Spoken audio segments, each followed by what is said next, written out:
Mike and Franco for CageMinds.com here at Fit NHB with the Wild Bunch, talking to Ray Borg.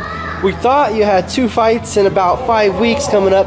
Just learned your pro boxing debut got canceled.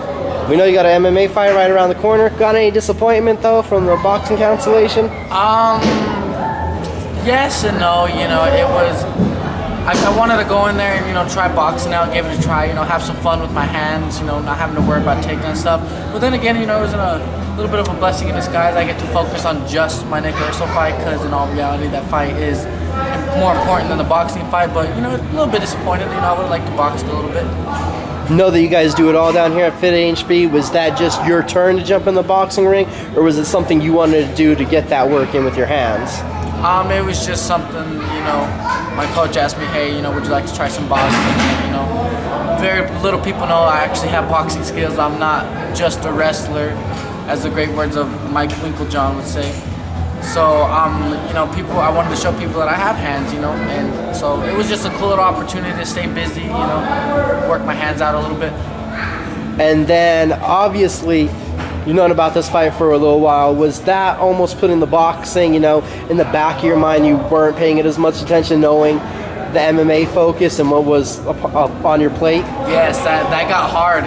What had happened was, I had this boxing fight lined up first, and then they told me about the Nick Urso fight, and it was like, oh God, I'm so excited for that fight. It's hard to focus on boxing, but luckily I have a good mind, and I was able to focus on both. It's a fight. You go in there and you fight. So. Can't be said for sure, but it seems like the winner of this fight between you and Nick Urso should be punching a ticket to have a date with an Olympian and possibly a legacy title. Anything like that you heard possibly?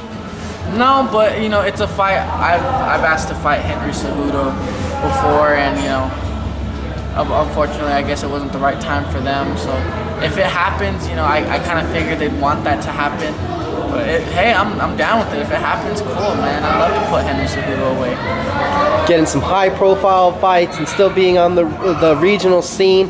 What is it like for you? Did you think you'd be at this point this quickly, or did it take too long for what you expected? It's moving faster than I can ever imagine. Just about a year ago, I was making my pro debut and fighting a guy like Angelo, and putting him away, someone who was was the King of the Cage champ when I was just a young kid, and I was like looking up to him because we had trained together. And then my last opponent, not many people know about him, neither did I, but he was a legit Brazilian. The guy was bad, so I mean, it's crazy that I'm fighting these good top high-level fighters and just putting them away. So it's moving very quickly, and I'm very excited about how it's going. And then it was the Sugar Creek Showdown. You already have claimed one flyweight title out there. What was that moment like?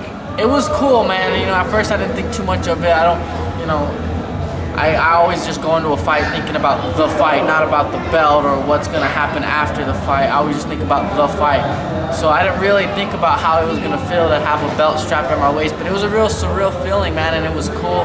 I enjoyed it, but I only enjoyed it for about a couple days, so that way I can humble myself and get back in the gym. I don't want to make myself think, oh, I'm the champion of Sugar Creek. I don't need to do anything else. So it was nice though. It was a cool experience. For the hardcore New Mexico MMA fans, just at the press conference, your guys' fight, that's the moment everyone's been waiting for. Talked about 2 guys that we want to see. It's this fight. So what does that mean to you guys that, this quickly in your career, you guys are that anticipated for this kind of a matchup? It feels great, man. I mean, hell, we're both two high-level flyweights, and there's only room for one top dog in this state, And obviously, John Dotson's above all of us because he's fought for a UFC title. But I mean, don't worry, I'll be there soon too. So Nick Urso's got a lot more than what he thinks he's gonna get. So looking at Nick as a fighter, his last 2 fights have been out here. I'm sure you saw them or at least seen in that. What do you think of him as a fighter? I think he's a talented fighter, man. There's not much to say about him. I mean, him and his camp kind of already rubbed me the wrong way. I'm a real respectful guy. I'm a real nice guy, and everyone outside the gym knows that. But him and his camp already rubbed me the wrong way, and that's just doing wonders for me, man. They're just feeling the fire. So, other than that, he seemed like an alright guy. He was you know, he's technical, but you know, it's gonna be a real personal fight between me and him. Is it personal because this is something, you know, New Mexicans are looking for? You're a New Mexican, and you know, he's kind of a guy from Jackson. He's from Florida, and this has became a New Mexico thing. Has that rubbed you any way about it? Yeah, it's not even a New Mexico, Florida thing anymore. He's from Florida, yeah, but he's also from Greg Jackson's school, and I'm from Fit NHB, so, you know, put 2 and 2 together and you'll realize how big a fight this is for us. And, you know, not only that, you know, there's been articles posting about who's the top flyweight prospect, and, you know, some people have said Nick, some people have said me, so, you know, I'm not going to say it's me. I'm going to go out there and prove that it's me. No, you don't want to talk, but I got to ask you hard questions. What do you think your biggest advantage is going into the fight?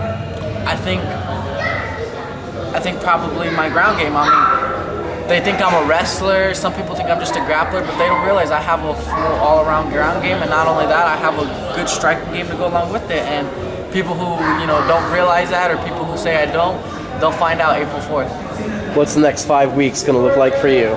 Next 5 weeks is going to be intense. I mean, the moment I found out about this fight, which was a couple weeks ago, I started training hard. You know, people are gonna be tripped out because the New Mexico fans, the only fight that they've seen me compete at a high level is when I fought Angelo, and I fought at 35. I wasn't in the best shape because, you know, 35, 25, 2 different weight classes, and people are gonna see me at this 25 fight, and they're gonna trip out, you know, on how good a shape I'm gonna come in and how tenacious I will be in there. So when you envision this fight, how do you envision yourself winning? Honestly, I always like to envision myself winning my fights, and I've called pretty much almost all of them, and I see myself winning this fight Uriah Faber and Ivan Menjivar style. I feel like I'll take his back standing up and choke him out and celebrate while still on his back to show him what's up. Last thing, know there's people you need a shout out to. Yeah, I definitely need a shout out to my wrestling coach JJ. You know, not only inside the gym, outside the gym, he has helped me out wonders, and all of my teammates here at Fit, without them it's not possible. Tom Vaughn especially, and by far one of the best striking coaches I've ever talked to, Arlene. I mean, y'all are gonna realize what my hands look like, and it's all because of her. Any last message to send out to Nick? Not really, don't need to send a message, just show up April 4th, that's it. April 4th, Route 66 Casino, Legacy 30, and for those that can't be there, Access TV has the main card. We'll see you there.